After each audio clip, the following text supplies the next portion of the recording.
Let's get going. Let me begin by giving you the 6 most important words in the English language.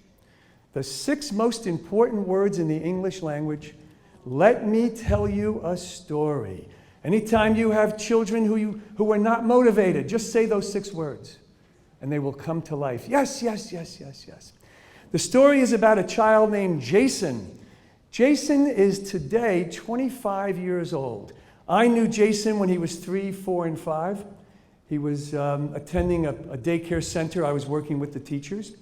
And Jason was born difficult. To put it another way, Jason is genetically predisposed to being uncooperative, defiant, and disrespectful. Isn't that a nice way to put it? Genetically predisposed. Okay. The irony of Jason's situation is his parents, I'm talking about at the time when he was 3, 4, and 5, were the nicest, sweetest, most wonderful people you'd ever want to meet. All they wanted was to have a happy home. And Jason was just unreasonable. He wouldn't listen to them. And some of you maybe have read Ellen Galinsky's book called The Stages of Parenthood.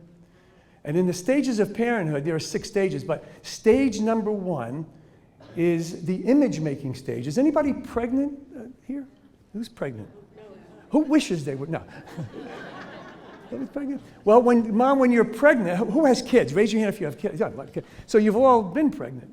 So you know when you're pregnant, you and your spouse are in the image-making stage. And your job is to create positive images of this child who is to be. And Jason's parents used to tell me when mom was pregnant, they would imagine what Jason was going to be like. And what did they imagine, right? Big pillows in front of a fireplace, the fire crackling. They'd get a book. They'd lie down on these pillows and read to Jason. And he'd be in his jammies. And he'd fall asleep. And then they'd pick him up. And they would take him over to the crib and put him down. And they'd smile at each other and kiss each other and say, "Isn't life wonderful?" And Jason's father would say, "It's 180 degrees from that. Bedtime," he used to say, "is World War III with this kid."